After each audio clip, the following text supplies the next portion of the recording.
हरे कृष्ण राधे राधे। अध्याय 2 गीता का सार।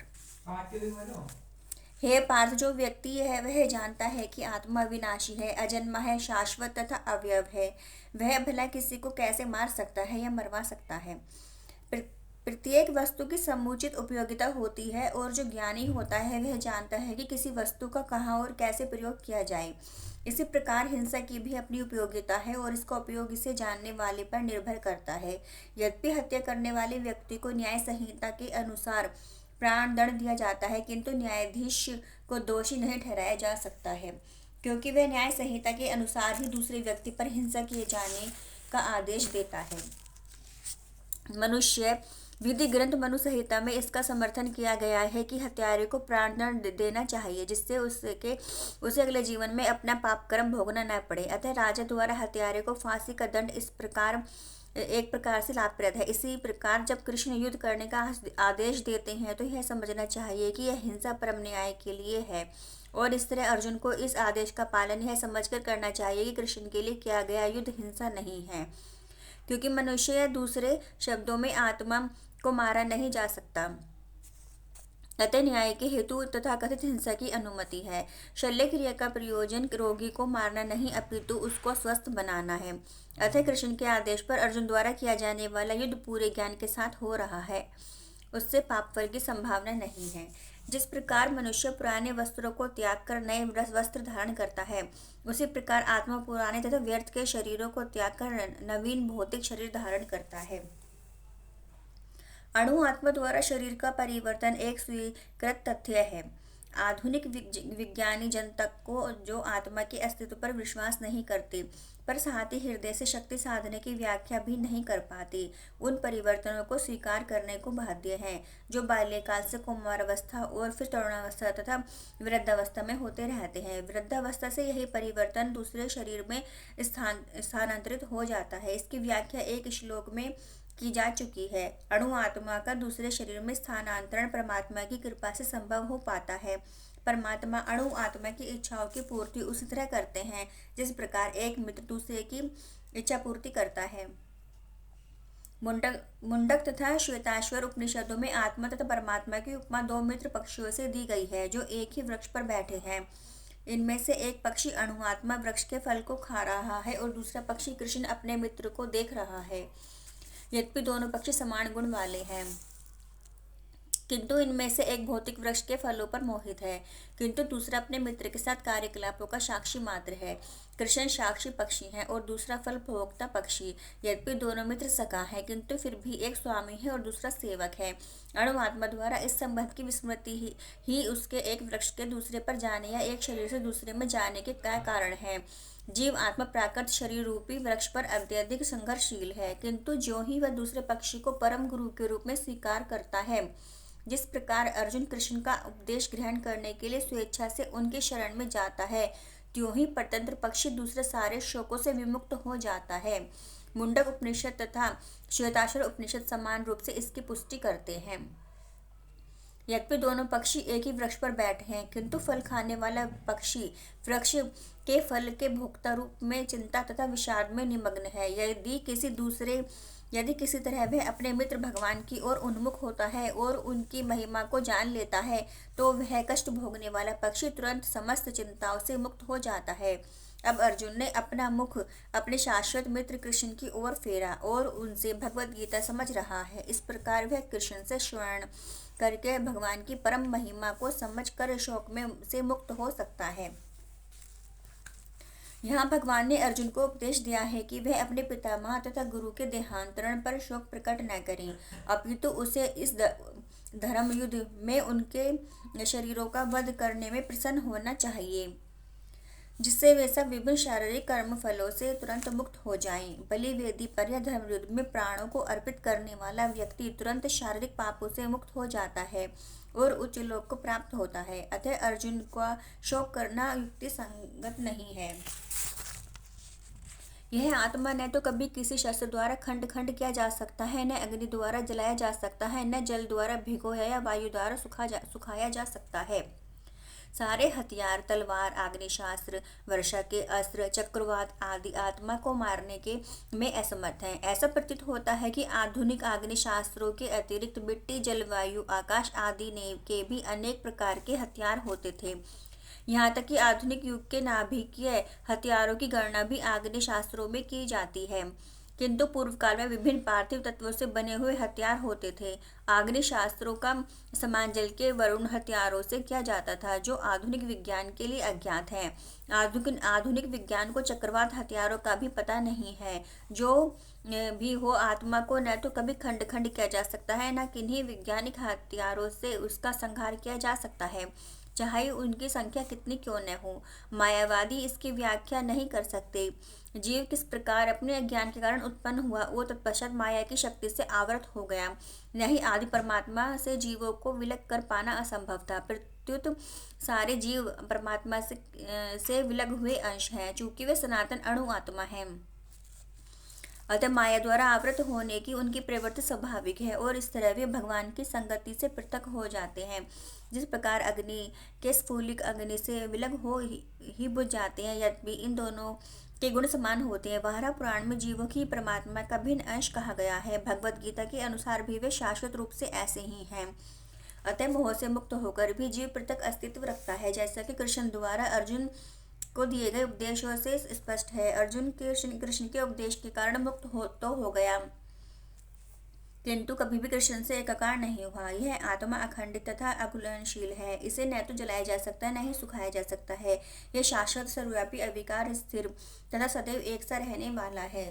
अणु आत्मा के इतने सारे गुण यही सिद्ध करते हैं कि आत्मा पूर्ण आत्मा का अणुअंश है और बिना किसी परिवर्तन के निरंतर उसी तरह बना रहता है। इस प्रसंग में अद्वैतवाद को व्यवहित करना कठिन है, क्योंकि गुण आत्मा कभी भी परम आत्मा के साथ मिलकर एक नहीं हो सकता।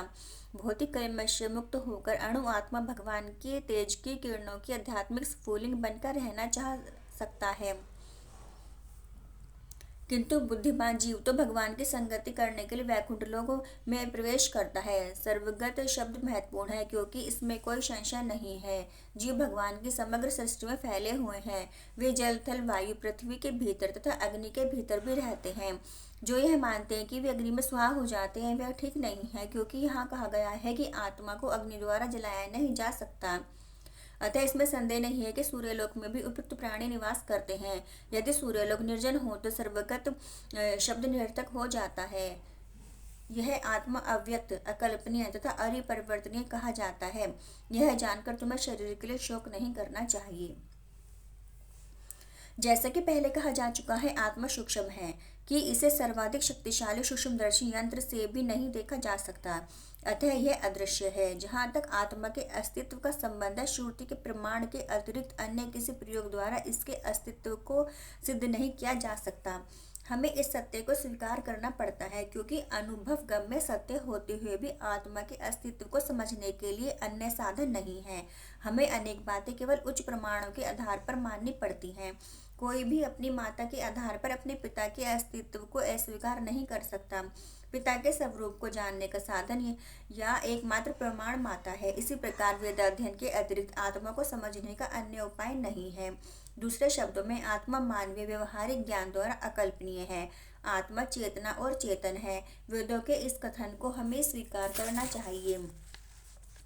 आत्मा में शरीर जैसे परिवर्तन नहीं होते। मूलतः अविकारी रहते हुए आत्मा अनंत परमात्मा की तुलना में अनुरूप है। परमात्मा अनंत है और अणु आत्मा अति सूक्ष्म है।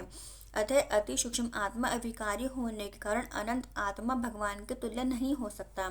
यदि भाव वेदों में भिन्न भिन्न प्रकार से आत्मा के स्थायित्व की पुष्टि करने के लिए दोहराया गया है, किसी बात का दोहराना उस तथ्य को बिना त्रुटि के समझने के लिए आवश्यक है।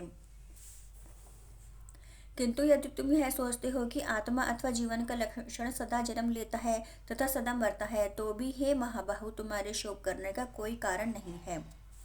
सदा से दार्शनिक का एक ऐसा वर्ग चला आ रहा है जो बौद्धों के ही समान यह नहीं मानता कि शरीर के परे भी आत्मा का स्वतंत्र अस्तित्व है। ऐसा प्रतीत होता है कि जब भगवान कृष्ण ने भगवद गीता का उपदेश दिया तो ऐसे दार्शनिक विद्यमान थे जो लोकायतिक तथा वैभाषिक नाम से जाने जाते थे। ऐसे दार्शनिक का मत है कि जीवन के लक्षण भौतिक संयोग की एक परिपक्व अवस्था में ही घटित होते हैं। आधुनिक भौतिक विज्ञानी तथा भौतिकवादी दार्शनिक भी ऐसा ही सोचते हैं। उनके अनुसार शरीर भौतिक तत्वों का संयोग है और एक अवस्था ऐसी आती है जब भौतिक तथा रासायनिक तत्वों के संयोग से जीवन के लक्षण विकसित हो उठते हैं। नृतत्व विज्ञान इसी दर्शन पर आधारित है। संप्रति अनेक बौद्ध धर्म जिसका अमेरिका में प्रचार हो रहा है इसी दर्शन का पालन करते हैं और साहती शून्यवादी अभक्त बौद्धों का अनुसरण करते हैं। यदि अर्जुन को आत्मा के अस्तित्व में विश्वास नहीं था जैसा कि वैभाषिक दर्शन में होता है तो भी उसके शोक करने का कोई कारण न था। कोई भी मानव थोड़े से रसायनों की क्षति के लिए शोक नहीं करता तथा अपना कर्तव्य पालन नहीं त्याग देता है। दूसरी ओर आधुनिक विज्ञान तथा वैज्ञानिक युद्ध में शत्रु पर विजय प्राप्त करने के लिए न जाने कितने टन रसायन फूंक देते हैं। वैभाषिक दर्शन के अनुसार आत्मा शरीर के क्षय होते ही लुप्त हो जाता है। अर्थात प्रत्येक दशा में चाहे अर्जुन इस वैदिक मान्यता को स्वीकार करता है कि अणु आत्मा का अस्तित्व है या कि वह आत्मा के अस्तित्व को स्वीकार नहीं करता, उसके लिए शोक करने का कोई कारण न था। इस सिद्धांत के अनुसार चूंकि पदार्थ से प्रत्येक क्षण असंख्य जीव उत्पन्न होते हैं और नष्ट होते रहते हैं, अतः ऐसी घटनाओं के लिए शोक करने की कोई आवश्यकता नहीं है। यदि आत्मा का पुनर्जन्म नहीं होता तो अर्जुन को अपने पितामह तथा गुरु के वध करने के पाप फलों से डरने का कोई कारण न था।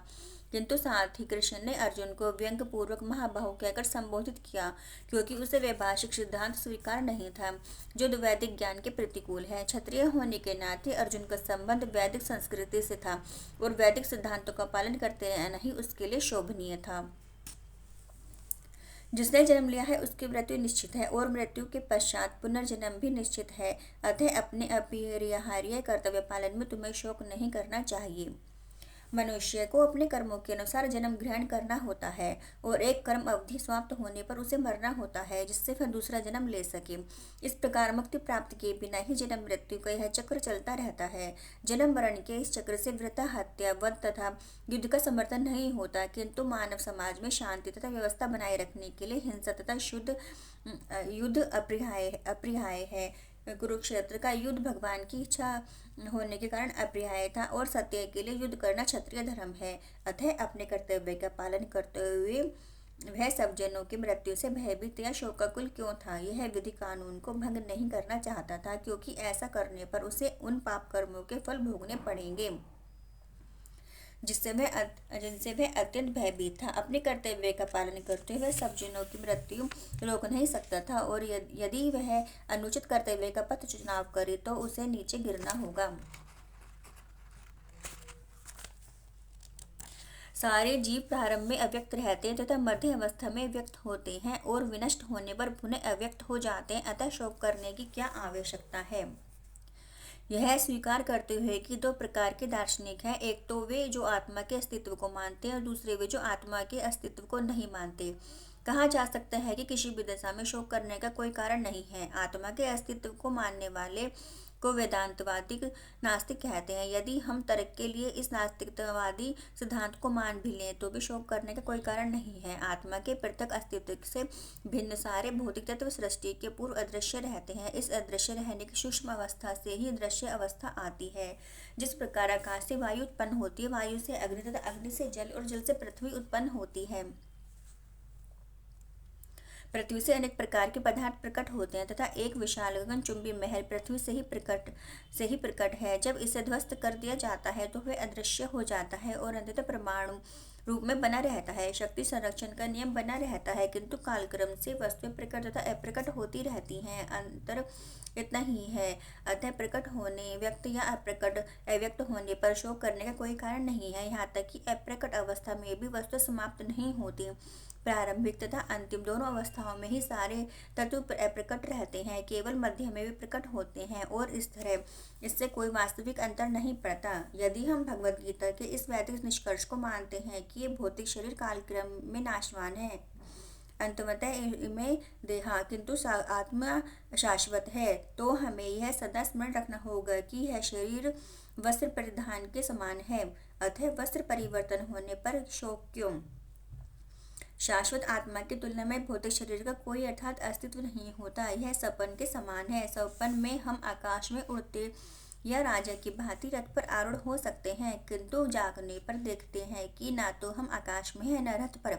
वैदिक ज्ञान आत्म साक्षात्कार को भौतिक शरीर के अनिश्चितत्व के आधार पर प्रोत्साहन देता है। अतः चाहे हम आत्मा के अस्तित्व को माने या न माने, शरीर नाश के लिए शोक करने का कोई कारण नहीं है। कोई आत्मा को आश्चर्य से देखता है, कोई इसे आश्चर्य की तरह बताता है तथा कोई इसे आश्चर्य की तरह सुनता है, किंतु कोई इसके विषय में सुनकर भी कुछ नहीं समझ पाते। तात्पर्य: चूंकि गोपनिषद उपनिषद के सिद्धांत पर आधारित है, अतः कठोपनिषद में इस श्लोक का होना कोई आश्चर्यजनक नहीं है। विशाल पशु विशाल वटवृक्ष का तथा 1 इंच स्थान में लाखों करोड़ों की संख्या में उपस्थित सूक्ष्म कीटाणुओं के भीतर अणुआत्मा की उपस्थिति निश्चित रूप से आश्चर्यजनक है। अल्पज्ञ तथा दुराचारी व्यक्ति अणुआत्मा के स्फुलिंग के चमत्कारों को नहीं समझ पाता, भले ही उसे बड़े से बड़ा ज्ञानी, जिसने विश्व के प्रथम प्राणी ब्रह्मा को भी शिक्षा दी हो, क्यों न समझाए। वस्तुओं के स्थूल भौतिक बोध के कारण इस युग में अधिकांश व्यक्ति इसकी कल्पना नहीं कर सकते कि इतना सूक्ष्म कण किस प्रकार आत्मा इतना विराट तथा इतना लघु बन सकता है। अतः लोग आत्मा को उसकी संरचना या उसके विवरण के आधार पर ही आश्चर्य से देखते हैं। इंद्रिय तृप्ति की बातों में फंसकर लोग भौतिक शक्ति माया से इस तरह मोहित होते हैं कि उनके पास आत्मज्ञान को समझने का अवसर ही नहीं रहता। यद्यपि यह तथ्य है कि आत्मज्ञान के बिना सारे कार्यों का दुष्परिणाम जीवन संघर्ष में पराजय के रूप में होता है, संभवतः उन्हें इसका कोई अनुमान नहीं होता कि मनुष्य को आत्मा के विषय में चिंतन करना चाहिए और दुखों का हल खोज निकालना चाहिए। ऐसे थोड़े से लोग जो आत्मा के विषय में सुनने के इच्छुक हैं, अच्छी संगति पाकर भाषण सुनते हैं, किंतु कभी कभी अज्ञानवश परमात्मा तथा अणुआत्मा को समझ बैठते हैं। ऐसा व्यक्ति खोज पाना कठिन है जो परमात्मा अणुआत्मा उनके पृथक पृथक कार्य तथा संबंधों एवं अन्य विस्तारों को ही सही ढंग से समझ सके। इससे अधिक कठिन है कि ऐसा व्यक्ति खोज पाना जिसने आत्मा के ज्ञान से पूरा पूरा लाभ उठाया हो, जो सभी पक्षों से आत्मा की स्थिति का सही निर्धारण कर सके। किंतु यदि कोई किसी तरह से आत्मा के इस विषय को समझ लेता है तो उसका जीवन सफल हो जाता है। इस आत्मज्ञान को समझने का सरलतम उपाय यह है कि अन्य मतों से विचलित हुए बिना परम प्रमाण भगवान कृष्ण द्वारा तथा कथित भगवद गीता के उपदेशों को ग्रहण कर लिया जाए। किंतु इसके लिए भी इस जन्म में या पिछले जन्मों में प्रचुर तपस्या की आवश्यकता होती है, तभी कृष्ण को श्री भगवान के रूप में स्वीकार किया जा सकता है। पर कृष्ण को इस रूप में जानना शुद्ध भक्तों के अहेतुकी की कृपा से ही होता है, अन्य किसी उपाय से नहीं। हे भरतवंशी, शरीर में रहने वाले देही का कभी भी वध नहीं किया जा सकता, अतः तुम्हें किसी भी जीव के लिए शोक करने की आवश्यकता नहीं है। अब भगवान अविकारी आत्मा विषयक अपना उपदेश समाप्त कर रहे हैं और अमर आत्मा का अनेक प्रकार से वर्णन करते हुए भगवान कृष्ण ने आत्मा को अमर तथा शरीर को नाशवान सिद्ध किया है। अतः क्षत्रिय होने के नाते अर्जुन को इस भय से कि युद्ध में उसके पितामह भीष्म तथा गुरु द्रोण मारे जाएंगे, अपने कर्तव्य से विमुख नहीं होना चाहिए। कृष्ण को प्रमाण मानकर भौतिक देह से भिन्न आत्मा का पृथक अस्तित्व स्वीकार करना ही होगा। यह नहीं कि आत्मा जैसी कोई वस्तु है या कि जीवन के लक्षण रसायनों की अंतक्रिया के फलस्वरूप एक विशेष अवस्था में प्रकट होते हैं। यद्यपि आत्मा अमर है, किंतु इससे हिंसा को प्रोत्साहित नहीं किया जाता। फिर भी युद्ध के समय हिंसा का निषेध नहीं किया जाता, क्योंकि तब इसकी आवश्यकता रहती है। ऐसी आवश्यकता को भगवान की आज्ञा के आधार पर उचित ठहराया जा सकता है, स्वेच्छा से नहीं। क्षत्रिय होने के नाते अपने विशिष्ट धर्म का विचार करते हुए तुम्हें जानना चाहिए कि धर्म के लिए युद्ध करने से बढ़कर तुम्हारे लिए अन्य कोई कार्य नहीं है, अतः तुम्हें संकोच करने की आवश्यकता नहीं है। सामाजिक व्यवस्था के 4 वर्णों में द्वितीय वर्ण उत्तम शासन के लिए है और क्षत्रिय कहलाता है। छत का अर्थ चोट खाया हुआ और क्षति से रक्षा करे, वह क्षत्रिय कहलाता है। क्षत्रियों को वन में आखेट करने का प्रशिक्षण दिया जाता है। क्षत्रिय जंगल में जाकर शेर को ललकारता और उससे अपने सामने अपनी तलवार से लड़ता था। शेर की मृत्यु होने पर उसके राजसी ढंग से अंत्येष्टि की जाती थी। आज भी जयपुर रियासत के क्षत्रिय राजा इस प्रथा का पालन करते हैं। क्षत्रियों को विशेष रूप से लड़काने तथा मारने की शिक्षा दी जाती है, क्योंकि कभी कभी धार्मिक हिंसा अनिवार्य होती है। इसलिए क्षत्रियों के सीधे संन्यासाश्रम ग्रहण करने का विधान नहीं है। राजनीति में अहिंसक कूटनीति चाल हो सकती है, किंतु यह कभी भी कारण या सिद्धांत नहीं रही। धार्मिक संहिताओं में उल्लेख मिलता है, युद्ध में विरोधी ईर्ष्यालु राजा से संघर्ष करते हुए मरने वाले राजा या क्षत्रिय की मृत्यु में अनंतर वे ही उच्च लोक प्राप्त होते हैं जिनकी प्राप्ति यज्ञाग्नि में मारे गए पशुओं की होती है। अतः धर्म के लिए युद्ध भूमि में वध करना तथा यागिक अग्नि के लिए पशुओं का वध करना हिंसा कार्य नहीं माना जाता, क्योंकि इससे निहित धर्म के कारण प्रत्येक व्यक्ति को लाभ पहुंचता है और यज्ञ में बलि दिए गए पशु को एक स्वरूप से दूसरे में बिना विकास प्रक्रिया के ही तुरंत मनुष्य का शरीर प्राप्त हो जाता है। इसी तरह युद्ध भूमि में मारे गए क्षत्रिय यज्ञ संपन्न करने वाले ब्राह्मणों को प्राप्त होने वाले स्वर्गलोक में जाते हैं।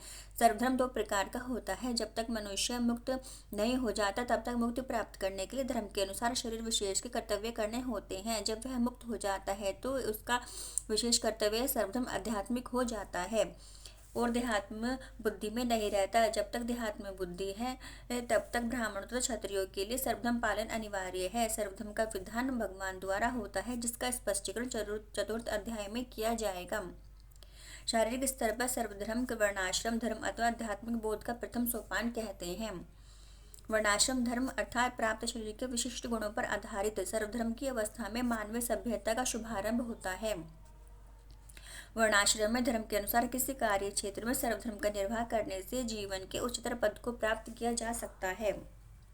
हे पार्थिव, क्षत्रिय सुखी हैं जिन्हें ऐसे युद्ध के अवसर अपने आप प्राप्त होते हैं जिससे उनके लिए सर्वलोक के द्वार खुल जाते हैं। विश्व के परम गुरु भगवान कृष्ण अर्जुन की इस प्रवृत्ति की भर्त्सना करते हैं जब वह कहता है कि उसे इस युद्ध में कुछ भी तो लाभ नहीं दिख रहा, इससे नरक में शाश्वत वास करना होगा। अर्जुन द्वारा ऐसे वक्तव्य केवल अज्ञानजन्य थे। वह अपने सर्वधर्म के आचरण से अहिंसक बनना चाह रहा था, किंतु एक क्षत्रिय के लिए युद्ध भूमि में स्थित होकर इस प्रकार अहिंसक बनना मूर्खों का दर्शन है। पराशर स्मृति में व्यासदेव के पिता पराशर ने कहा, क्षत्रिय का धर्म है कि वह सभी क्लेशों से नागरिकों की रक्षा करे, इसलिए उसे शांति तथा व्यवस्था बनाए रखने के लिए हिंसा करनी पड़ती है। अतः उसे शत्रु राजाओं के सैनिकों को जीतकर धर्म पूर्वक संसार का राज्य करना चाहिए। यदि सभी पक्षों पर विचार करें तो अर्जुन को युद्ध से विमुख होने का कोई कारण नहीं था।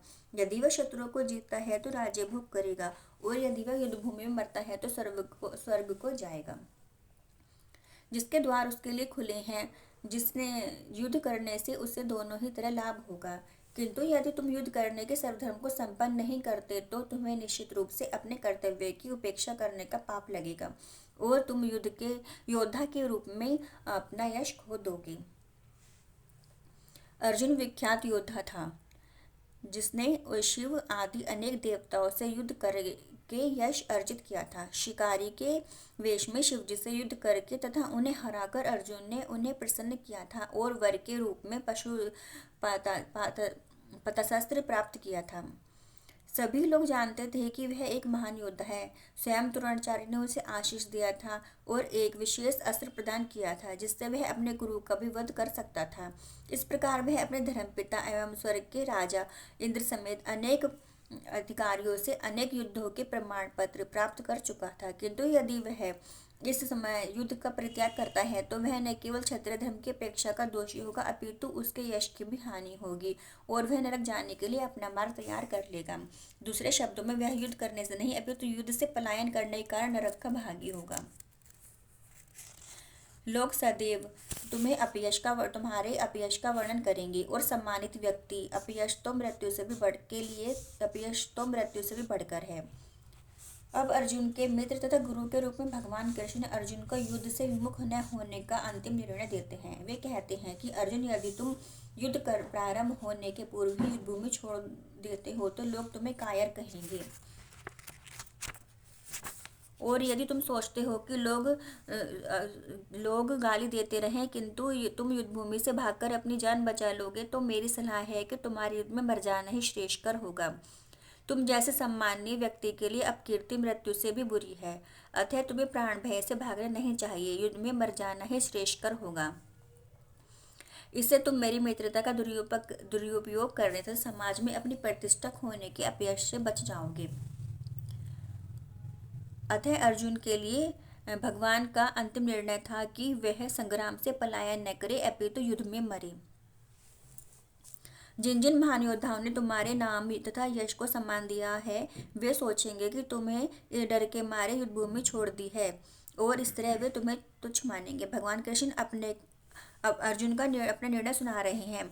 तुम यह मत सोचो कि दुर्योधन, कर्ण तथा अन्य समकालीन महारथी यह सोचेंगे कि तुमने अपने भाई तथा पितामह पर दया करके युद्ध भूमि छोड़ी है। वे तो यही सोचेंगे कि तुमने अपने प्राणों के भय से युद्ध भूमि छोड़ी है। इस प्रकार उनकी दृष्टि में तुम्हारी प्रवृत्ति जो सम्मान है वह धूल में मिल जाएगा।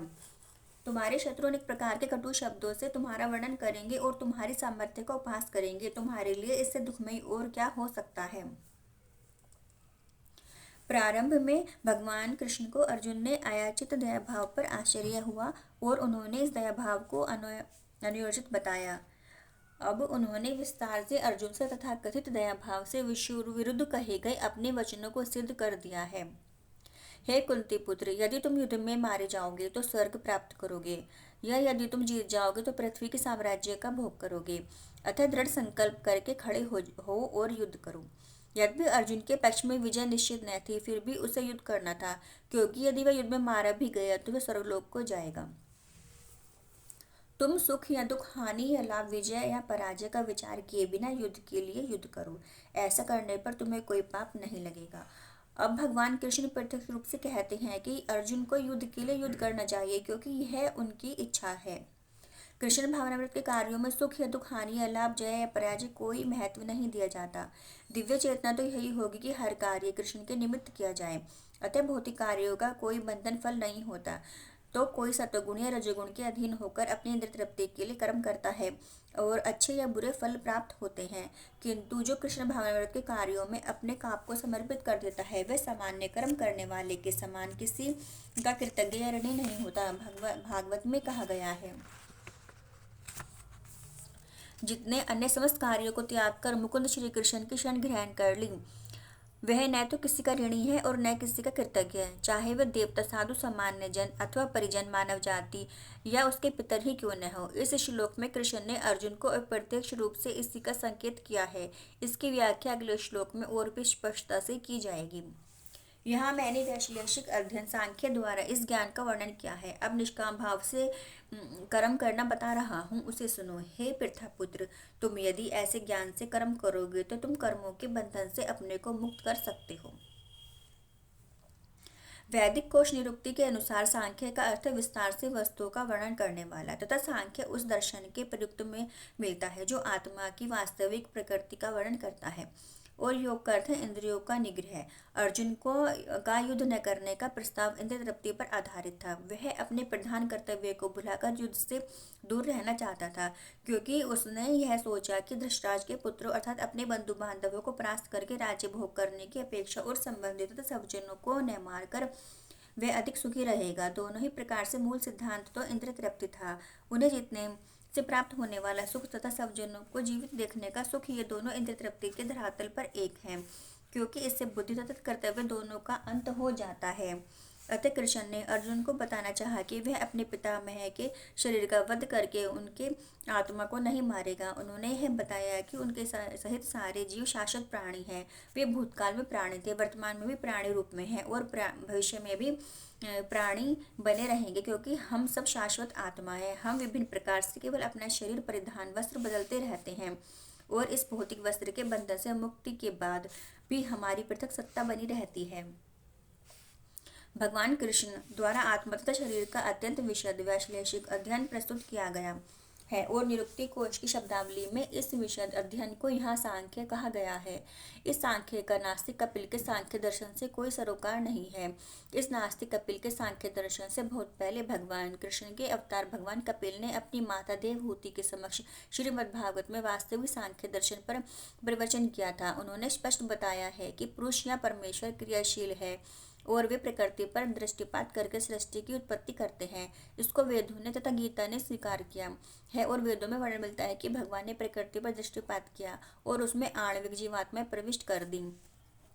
ये सारे जीव भौतिक जगत में इंद्रिय तृप्ति के लिए कर्म करते रहते हैं और माया की वशीभूत होकर अपने को भोक्ता मानते रहते हैं। इस मानसिकता की चरम सीमा भगवान के साथ सायुज्य प्राप्त करना है। यह माया अथवा इंद्रिय तृप्ति जन्य मोह का अंतिम पाश है और अनेकानेक जन्मों तक इस तरह इंद्रिय तृप्ति करते हुए कोई महात्मा भगवान कृष्ण यानी वासुदेव की कृष्ण शरण में जाता है, जिसमें परम सत्य की खोज पूरी होती है। अर्जुन ने कृष्ण की शरण ग्रहण करके पहले ही उन्हें गुरु रूप में स्वीकार कर लिया। फलस्वरूप कृष्ण ने अब उसे बुद्धि योग या कर्मयोग की कार्यविधि बताएंगे, जो कृष्ण की तृप्ति के लिए किया गया भक्ति योग है। यह बुद्धि योग अध्याय 10 के 10वें श्लोक में वर्णित है, जिसमें इसे उन भगवान के साथ प्रत्यक्ष संपर्क बताया गया है जो सबके हृदय में परमात्मा रूप में विद्यमान है, किंतु ऐसा संपर्क भक्ति के बिना संभव नहीं है। अतः जो भगवान की भक्ति या दिव्य प्रेम भक्ति में या कृष्ण भावना व्रत में स्थित होता है, वही भगवान की विशिष्ट कृपा से बुद्धि योग की यह अवस्था प्राप्त कर पाता है। अतः भगवान कहते हैं कि जो लोग दिव्य प्रेम भक्ति में निरंतर लगे रहते हैं, उन्हें ही वे भक्ति का विशुद्ध ज्ञान प्राप्त करते हैं। इस प्रकार भक्त सरलता से उनके चिदानंदमय धाम में पहुंच सकते हैं। इस प्रकार से श्लोक में वर्णित बुद्धि योग भगवान कृष्ण की भक्ति है और यहाँ पर उल्लिखित सांख्य शब्द का नास्तिक कपिल द्वारा प्रतिपादित अनीश्वरवादी सांख्य योग से कुछ भी संबंध नहीं है। अतः किसी को यह भ्रम नहीं होना चाहिए कि यहाँ पर उल्लिखित सांख्य योग का अनीश्वरवादी सांख्य से किसी प्रकार का संबंध है।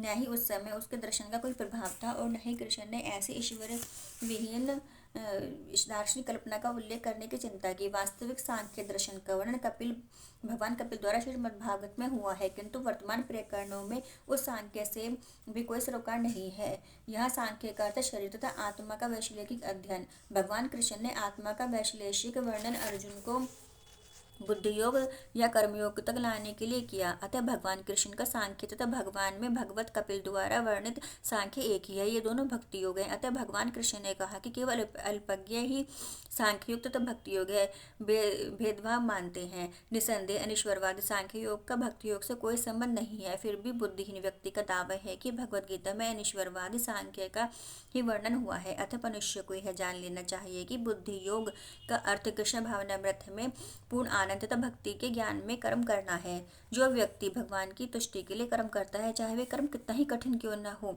वह बुद्धि योग के सिद्धांत के अनुसार कार्य करता है और दिव्य आनंद का अनुभव करता है। ऐसी दिव्य व्यवस्था के कारण उसे भगवत कृपा से स्वतः संपूर्ण दिव्य ज्ञान प्राप्त हो जाता है और ज्ञान प्राप्त करने के लिए अतिरिक्त श्रम किए बिना ही उसकी पूर्ण मुक्ति हो जाती है। कृष्ण भावना भावित कर्म तथा फल प्राप्ति की इच्छा से किए गए कर्म में विशेषतः पारिवारिक या भौतिक सुख प्राप्त करने की इंद्रिय तृप्ति के लिए किए गए कर्म में प्रचुर अंतर होता है। अतः बुद्धि योग हमारे द्वारा संपन्न कार्य का दिव्य गुण है। इस प्रयास में न तो हानि होती है और न ही हास, अपितु इस पथ पर की गई अल्प प्रगति भी महान भय से रक्षा कर सकती है। कर्म का सर्वोच्च दिव्य गुण है कृष्ण भावनामृत में कर्म या इंद्रिय तृप्ति की आशा न करके कृष्ण के हित में कर्म करना। ऐसे कर्म का लघु आरंभ होने पर भी कोई बाधा नहीं आती, न कभी इस आरंभ का विनाश होता है। भौतिक स्तर पर प्रारंभ किए जाने वाले किसी भी कार्य को पूरा करना होता है, अन्यथा सारा प्रयास निष्फल हो जाता है। किंतु कृष्ण भावनामृत में प्रारंभ किया जाने वाला कोई भी कार्य अधूरा रहकर भी स्थायी प्रभाव डालता है। अतः ऐसा कर्म करने वाले को कोई हानि नहीं होती, चाहे यह कर्म अधूरा ही क्यों न रह जाए। यदि कृष्ण भावना व्रत का 1% भी कार्य पूरा हुआ तो उसका स्थायी फल होता है। अतः अगली बार 2% से शुभारंभ होगा, किंतु भौतिक कर्म में जब तक 100% सफलता प्राप्त न हो तब तक कोई लाभ नहीं होता।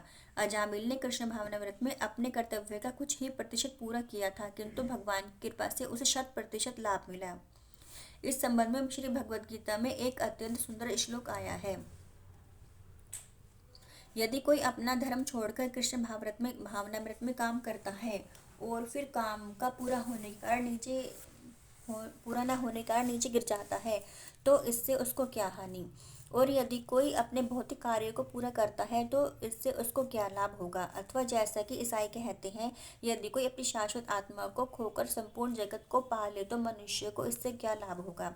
भौतिक कार्य तथा उनके फल शरीर के साथ समाप्त हो जाते हैं, किंतु कृष्ण भावनामृत में किया गया कार्य मनुष्य को इस शरीर के विनष्ट होने पर भी पुनः कृष्ण भावनामृत तक ले जाता है। कम से कम इतना तो निश्चित है कि अगले जन्म में उसे सुसंस्कृत ब्राह्मण परिवार में या धनी मानी कुल में मनुष्य का शरीर प्राप्त हो सकेगा। जिससे उसे भविष्य में ऊपर उठने का अवसर प्राप्त हो सकेगा। कृष्ण भावनामृत में संपन्न कार्य का ही यही अनुपम गुण है। जो इस मार्ग पर चलते हैं वे प्रयोजन में दृढ़ होते हैं और उनका लक्ष्य भी एक होता है। हे कुरुनंदन, जो दृढ़ प्रतिज्ञा नहीं है उनकी बुद्धि अनेक शाखाओं में विभक्त रहती है। यह दृढ़ श्रद्धा है कि कृष्ण भावनामृत द्वारा मनुष्य जीवन की सर्वोच्च सिद्धि प्राप्त कर सकेगा। व्यवसायिकात्मिक बुद्धि कहलाती है। चैतन्य चरितामृत में कहा गया है,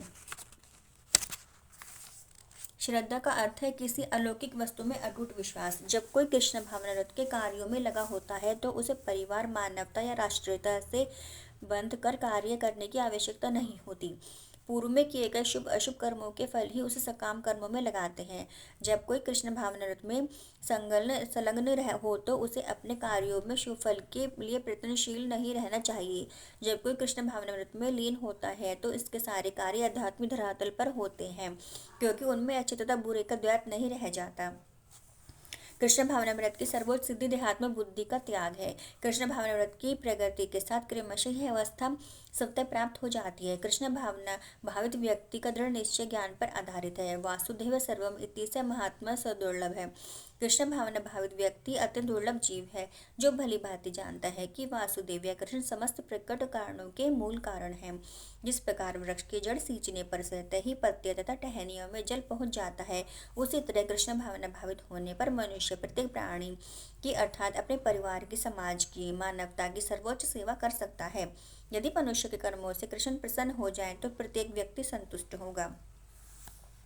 किंतु कृष्ण भावनामृत में सेवा गुरु के समर्थ निर्देशन में ही ठीक से हो पाती है, क्योंकि गुरु कृष्ण का प्रमाणिक प्रतिनिधि होता है, जो शिष्य के स्वभाव से परिचित होता है और उसे कृष्ण भावनामृत की दिशा में कार्य करने के लिए मार्ग दिखा सकता है। अतः कृष्ण भावनामृत में दक्ष होने के लिए मनुष्य दृढ़ से कर्म करना होगा और कृष्ण के प्रतिनिधि की आज्ञा का पालन करना होगा। उसे गुरु के उपदेशों को जीवन का लक्ष्य मान लेना होगा। श्री विश्वनाथ चक्रवर्ती ठाकुर ने गुरु की प्रसिद्ध प्रार्थना में उपदेश दिया है, गुरु की तुष्टि से भगवान भी प्रसन्न होते हैं। गुरु को प्रसन्न किए बिना कृष्ण भावनामृत में के स्तर तक पहुंच पाने की कोई संभावना नहीं रहती। अतः मुझे उनका चिंतन करना चाहिए और दिन में 3 बार उनकी कृपा की याचना करनी चाहिए और अपने गुरु को सादर नमस्कार करना चाहिए। किंतु यह संपूर्ण पद्धति देहात्म बुद्धि से परे सैद्धांतिक रूप में नहीं वरन व्यवहारिक रूप में पूर्ण आत्मज्ञान पर निर्भर करती है। जब सकाम कर्मों से इंद्र तृप्ति की कोई संभावना नहीं रहती, जिसका मन दृढ़ नहीं है, वही विभिन्न सकाम कर्मों की ओर आकर्षित होता है। अल्पज्ञानी मनुष्य वेदों के उन अलंकारिक शब्दों के प्रति अत्यधिक आसक्त रहते हैं, जो स्वर्ग की प्राप्ति, अच्छे जन्म शक्ति इत्यादि के लिए विविध सकाम कर्म करने की संस्तुति करते हैं। इंद्रिय तृप्ति तथा ऐश्वर्यमय जीवन की अभिलाषा के कारण वे कहते हैं कि इससे बढ़कर और कुछ नहीं है। साधारणतः सब लोग अत्यंत बुद्धिमान नहीं होते और ज्ञान के कारण वेदों के कर्मकांड भाग में बताए गए सकाम कर्मों के प्रति अत्यधिक आसक्त रहते हैं। वे स्वर्ग में जीवन का आनंद उठाने के लिए इंद्रिय तृप्ति कराने वाले प्रस्तावों से अधिक कुछ नहीं जानते। जहाँ मदिरा तथा तरुणियाँ उपलब्ध हैं और भौतिक ऐश्वर्य सब सामान्य है। वेदों में स्वर्गलोक पहुँचने के लिए अनेक यज्ञों की संस्तुति है, जिनमें ज्योतिष्टोम यज्ञ प्रमुख है। वास्तव में वेदों में कहा गया है कि जो स्वर्ग जाना चाहता है उसे ये यज्ञ संपन्न करने चाहिए। जो अल्पज्ञानी पुरुष सोचते हैं कि वैदिक ज्ञान का सारा अभिप्राय इतना ही है, ऐसे लोगों के लिए कृष्ण भावनामृत के दृढ़ कर्म में स्थित हो पाना अत्यंत कठिन है। जिस प्रकार मूर्ख लोग विषैले वृक्षों के फूलों के प्रति बिना यह जाने कि आकर्षण का फल क्या होगा आसक्त रहते हैं, उसी प्रकार अज्ञानी व्यक्ति सर्वैगिक ऐश्वर्य तथा तजनित इंद्रिय भोग के प्रति आकर्षित रहते हैं। वेदों के कर्मकांड में कहा गया है कि दूसरे शब्दों में जो लोग चातुर्मास तप करते हैं वे अमर तथा सदा सुखी रहने के लिए सोमरस पीने के अधिकारी हो जाते हैं। यहाँ तक कि इस पृथ्वी में भी कुछ लोग सोमरस के लिए अत्यंत इच्छुक रहते हैं, जिससे वे बलवान बने और इंद्र तृप्ति का सुख पाने में समर्थ हो। ऐसे लोगों को भवबंधन से मुक्ति में कोई श्रद्धा नहीं होती और वैदिक यज्ञों की तड़क भड़क में विशेष आसक्त रहते हैं। वे सामान्यतः विषयी होते हैं और जीवन में सर्वज्ञ आनंद के अतिरिक्त और कुछ नहीं चाहते। कहा जाता है कि स्वर्ग में नंदन कानन नामक अनेक धान हैं, जिनमें देवी सुंदरियां, स्त्रियों का संग तथा प्रचुर मात्रा में सोमरस उपलब्ध रहता है। ऐसे शारीरिक सुख निसंदेह विषयी है, अतः ये लोग वे हैं जो भौतिक जगत के स्वामी बनकर ऐसे भौतिक स्थायी सुख के प्रति आसक्त हैं। हरे कृष्ण कृष्ण कृष्ण हरे हरे, हरे राम राम राम हरे हरे।